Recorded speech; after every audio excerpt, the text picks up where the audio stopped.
To schedule a leadership event, contact info@praizion.com at 480-545-2022.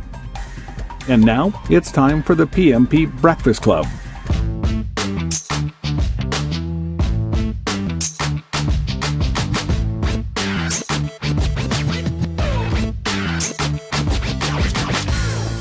Morning, folks. Good to be back with you again. I like getting these impromptu calls from Roy, because I know that it means someone probably didn't do what they should have. We had a procurement issue, right? They didn't keep their part of the bargain. Well, today I'm going to be talking to you about the PMBOK Guide 6th edition. Any of you guys seen this? Oh, it's now 756 pages. You know how many pages the 5th edition is? 586. Actually, this is 756 versus 586, about 200-page differential. And then, to boot, the PMI has also introduced the Agile Practice Guide. So how many of you guys have the ACP or CSM or something like that? Anyone? So you know the PMI introduced the Agile Certified Practitioner exam. So this is the first time since they came out with that exam that they're releasing a practice guide for Agile. So they partnered up with the Agile Alliance to bring this out, and there's a lot of buzz. Everyone's excited about it. But this morning, how many minutes do I have, Roy? 10? Go ahead. Okay. We will have some people who have to get to work. So Okay. at 8 o'clock. 8 o'clock? Okay. Some of the group will Okay. The good thing, I'll probably get done with the PMBOK Guide 6th edition part, and the other part's going to be the Agile part. So I'll go straight into it. I put this together last night because it was a bit impromptu. So chapter 1 in the 6th edition has basic definitions like the 5th edition. But one of the key things is they brought this infamous table, that table that's got all the 47 processes. It's now 49 processes. And they brought that table to the forefront in chapter 1.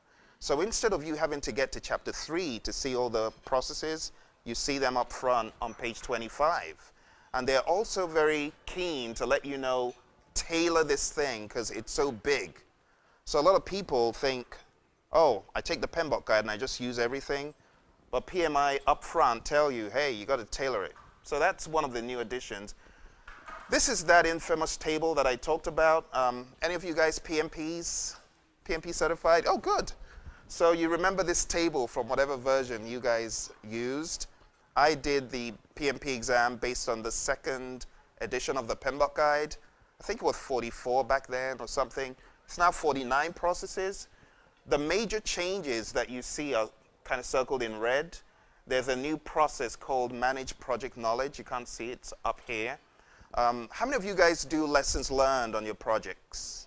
Good. So those lessons learned, the PMI has a new process for lessons learned. And this process is called Manage Project Knowledge. And it's also in this process that you create new knowledge. So if you get your knowledge, don't just keep it to yourself. Don't just keep it on your local drive, share it. Also, this process is for the interaction of the minds on projects. So project A is happening, the project manager has realized certain lessons. Project B, the poor project manager could benefit from project A, but doesn't have an avenue to share that information, right? Because there's no avenue, you miss out on the lessons learned from project A. But now PMI is saying, not just at the end of the project, but all through, there has to be a sharing of this knowledge. It's called Manage Project Knowledge. Next big change is schedule management replaces time management. The processes are largely the same. I guess you guys probably have used Microsoft Project or Primavera or PlanView, one of those scheduling tools. So it's pretty much the same, but the name has changed from time management to schedule management. Down here, we have a little bit of semantics. This has changed from perform quality assurance to manage quality. So what is quality assurance in PMI's world? Do you remember from PMP studying that quality assurance is checking the process, checking the procedures, but quality control is checking the product? Instead of quality assurance, they now call it manage quality. Another big change, this is really huge. Before we had project human resource management, and it was all about the people, managing the people, equipping the people, leading the people. But PMI realized there was a gap because we manage resources. A lot of you guys work in engineering. It's all about resources, not just human, but human equipment, material, supplies, and facilities. So PMI realized that gap, so they introduced resource management. I know the text is so small you can hardly read it, but this is all about managing your resources, planning how am I going to acquire my resources, and how am I going to control my resources, my supplies, my equipment, so on. The other changes are minor. This is now called monitor communications. Used to be called control communications, but PMI says you can't control communication. You can monitor them, but you can't control because we've got people involved. Down here in risk management, we have two major changes. We have one that is called implement risk responses, a new process. So before, we used to plan our responses and subliminally carry them out in control risks. But now PMI have called out the implementation, and that has been put into the executing process group. All right, and then we have monitor risk, because PMI say you can't control risks. You can monitor them, but you can't control them. Last but not least, another minor change in stakeholder management. This is called monitor stakeholder engagement. All right, so the rest of these slides go into what has changed in each chapter.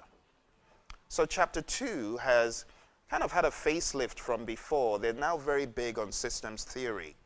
The PMI wants you to be aware that your projects exist in a wider capacity than just in a department or just in a business unit. So they call out these interactions, the interaction of organizational structure types. You know, do you guys remember any of the org structures from previous PMBOKs? Anyone? Tell me one. One organizational structure type. Thank you, matrix. Thank you very much, matrix. So organizational structure types like matrix, functional, project types, and so on, there's an interaction between that and different management responsibilities based on the org structure type and other things like management elements, which will be authority, delegation, leadership approach, and so on, coupled with governance frameworks for project management, program management, portfolio management. Based on these interactions, PMI is calling out a unique organizational system in every company. Your company has it, my company has it, an organizational system, a unique system. But PMI is calling out what actually creates the system. It's the interaction of the organizational structure, different management responsibilities, and governance frameworks. Do you have structure? Do you not have structure? How are you managing your projects and programs? Is senior management calling the shots and asking you to do it in a particular way, or is it a free-for-all? Some firms are free-for-all. So anyway, PMI calls this out throughout Chapter 2, and they're trying to let you see that the organization system determines the project and also the power of the project manager, the influence. I mean, it makes sense. Your projects are in like an ecosystem of sorts. So that's their message in Chapter 2. They also call out the fact that your project is influenced by constraints, and an overarching structure and governance framework creates these constraints. So they're really big on system theory.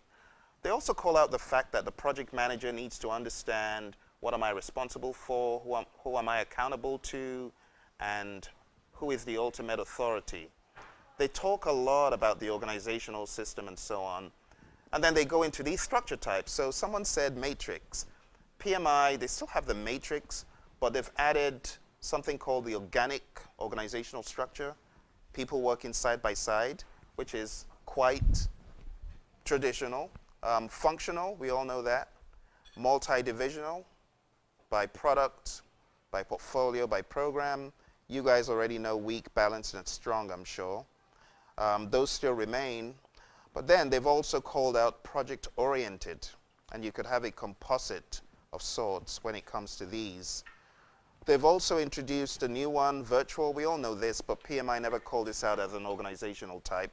So people working virtually, hybrid, a mix of other types. And they've also listed the PMO as a type of organizational structure, which is new to the PMBOK guide. So just a few changes in Chapter 2. Chapter 3 is definitely a must-read for any PM because it talks a lot about leadership. You guys probably have heard about the talent triangle. So leadership is one of the prongs. PMI now center a lot on leadership in Chapter 3, kind of big. Here are some of the things you'll come across in Chapter 3. Powers of the project manager, how the PM gets stuff done, positional power, informational power, all that stuff you read about for your exam. It's all here now. In the previous editions of the PMBOK guide, PMI didn't really take a stand in politics, power, leadership styles, but in this edition they do. So it's kind of a nice addition to it. They also focus on the difference between management and leadership. Really nice addition as well. Going to Chapter 4, and I'm going to move really quick here because I've pretty much covered the top of the waves of Chapters 4 to 13. But I want to call out something I call CTTCs for every knowledge area. Every knowledge area describes the key concepts for you to really get that area, because before, PMI would just present the information, boom, that's it. But now, they tell you about the key concepts. They also go into trends and emerging practices, which is kind of cool. What is new in the knowledge area? Also, tailoring considerations. How can I tailor time management, or schedule management now they call it? How do I tailor those 6 things? Plan, schedule management, define activities, sequence activities, estimate activity durations, develop schedule and control schedule, for example. How do I tailor that to my project? Since we are not all into this PMBOK guide approach, are there ways I could tailor it to my organization that's not very well developed on the continuum of maturity? So they give you some ideas on how to tailor the PMBOK guide. Also, big one here, considerations for Agile. If your firm is more Agile inclined, how do I take those knowledge areas and how do I apply them to my project? So this is a massive, massive change, and there's a lot of rave about these. If you're really looking at when you got certified versus the PMBOK guide now, this would be probably a massive change compared to before. So now we get into the chapters. Integration. Like I said, the only massively new thing here is this. This is meant to be performed in a graded change control. It's not showing on this machine. But managed project knowledge, that's the new process I talked about. Going into scope, it's pretty much what it was in the previous edition. So plan scope management, define scope, collect requirements, create WBS, validate scope is that one, it's not showing, and control scope. Schedule management, they've actually taken out estimate activity resources. Then they move that to the resources chapter. So everything is pretty much the same except the removal of estimate activity resources. Cost management is exactly the same as it was. Plan, estimate, determine, and control. Quality, the only difference, like I said, is manage quality is replacing perform quality assurance. This is the new knowledge area, resource management. So PMI says, first of all, you need a plan how to acquire your resources, how to manage them. Then you estimate the resources. This used to be called acquire project team. It's now called acquire resources. This used to be called develop project team, now called develop team. This used to be called manage project team, now manage team. And then this is totally new, controlling your resources. So don't just release resources, also check to make sure they were used as planned. Communications management, a little change here. We have monitor communications instead of control. Risk, the big change here is the implement risk responses process. Totally new one. So we can plan our responses, but the implementation of the responses and the escalation strategy, all of that is talked about here. Procurement management, they've taken out, which one have they taken out? Can you guys identify Which one has gone? Good. Who said close? When did you get certified or read the PMBOK last? Oh my gosh, wow. Good. You're on your A game. Oh, I am so sorry. If I'd known, I would have done a higher level. Oh dear. Okay, just erase the hard drive when I'm done. Oh dear. Okay. Last but not least, don't worry, this is the last one. Stakeholder. The only difference here is they changed this to the word engagement, planned stakeholder engagement. And the rest, okay, they changed that from control to monitor. Okay, I'll stop the pain. That's it. Now this, this probably will not have very much to do with your exam. This goes into Agile and the practice guide. This. Uh-huh.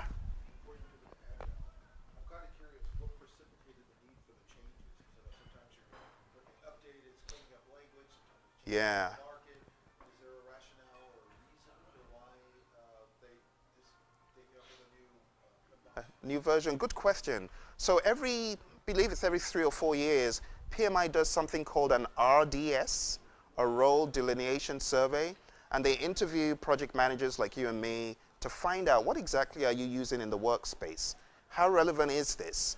So there's a lot of stuff that changes, not just in the PMBOK guide, but also on the PMP exam, and it's based on the role delineation survey. So through the surveys, they realized a lot of PMs are now beginning to use agile practices and agile concepts. So those CTTCs I showed, the concepts, trends, tailoring, and consideration for agile, those came about as a result of the RDS that PMI just did. And then they update this in something called the PMP exam content outline as well. So those taking the PMP exam can actually look at the content outline and observe what is changing in the industry. Have you read the content outline, by the way? You definitely want to go look that up, because for your exam, all of the different questions, they're based on the PMP exam content outline.